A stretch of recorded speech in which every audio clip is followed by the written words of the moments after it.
I pray you experience the soul-crushing weight of guilt, so that you may someday experience true repentance and true forgiveness from God, which you need from me, and forgiveness for, that I extend to you as well. Rachael Denhollander became a household name earlier this year when she bravely stood in front of a packed court and television cameras detailing the abuse she suffered from former USA gymnastics team doctor Larry Nassar. Rachael was the very first woman to go public with her accusations and the final woman to make her victim impact statement. Now she's taking on the evangelical community for sweeping accusations within their own ranks under the rug. Trace Gallagher is in our West Coast newsroom with the backstory. And it's important to understand exactly what Rachael Denhollander is up against. Sovereign Grace is a massive Protestant network with 70 churches in North America, Latin America, Europe, and Asia.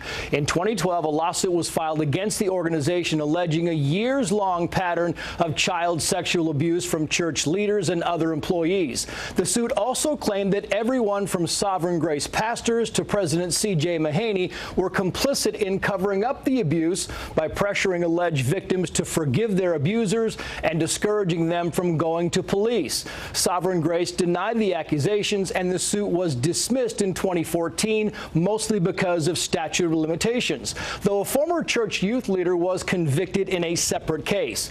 But critics and alleged victims, of which there are dozens, say the organization has failed to atone for its sins, and that's where Rachael Denhollander comes in. Though she is not a member of Sovereign Grace, Denhollander believes her church in Kentucky helped restore President C.J. Mahaney to his position.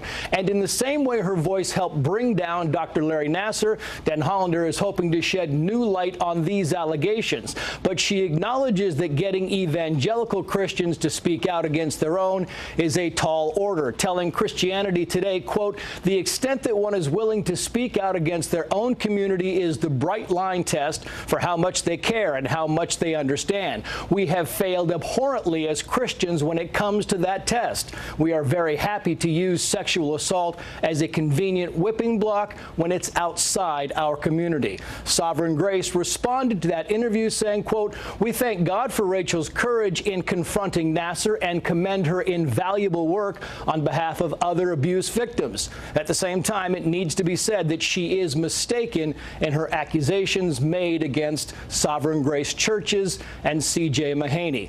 Rachael Denhollander maintains the critical evidence was never heard in court, and she is now fighting to have Sovereign Grace provide answers about their handling of the allegations.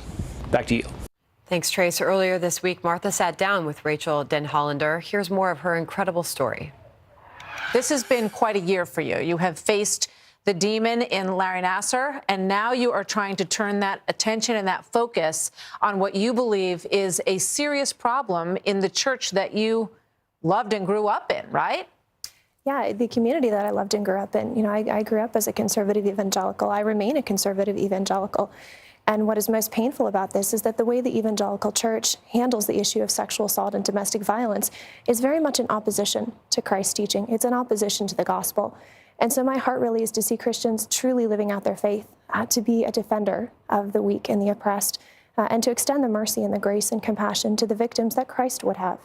So when you read some of the accounts of these people, the kinds of situations that they're talking about is not the leadership, the people that we pointed to. They are saying that they're the enablers by not allowing, these people to come forward. And the accounts are, sort of babysitters within the group, people who took care of each other's kids, and even husbands in some cases who were abusing children. And then when the individuals come forward, they're told, let's keep this within the group. Is that accurate? I think that's accurate. I think that's also the tip of the iceberg. You do have multiple instances where pastor sons were the abusers. You have instances where there were serial pedophiles in the church who were the abusers.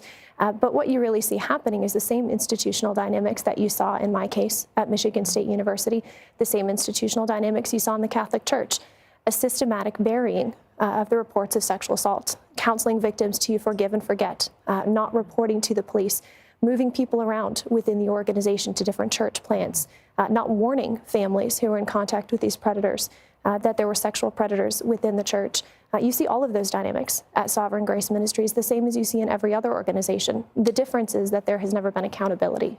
As Trace pointed out, the church says that you're mistaken and that this is not happening, as you well know. That's their take on this. What evidence do you see? Because there's very little reporting done on this. What evidence do you see that backs up your claim that the problem within this evangelical group is even bigger than any of these other institutions that have already been outed, so to speak? Yeah, the data on evangelical institutions is actually quite clear.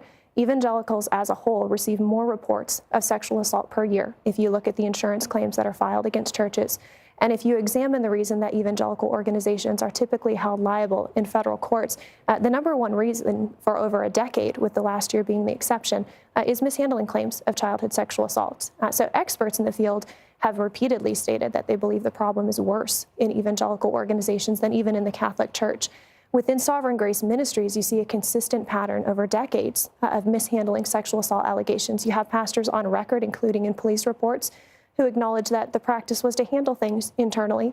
You have multiple pedophiles who were convicted, where the pastors are alleged by these families, independent of each other, to have interfered with the police investigations. You have allegations in almost half of the Sovereign Grace churches across the country of this pattern, and that's without any investigative reporting having even been done.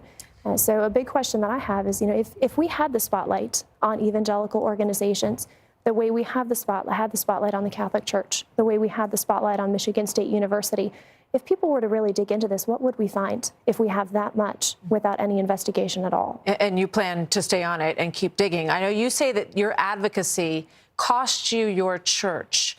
What do you mean by that? And were you touched by this abuse within the church personally in any way?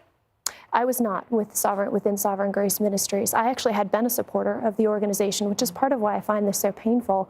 And the reason that I began examining the claims against Sovereign Grace was because as a teacher, I would recommend some of their materials.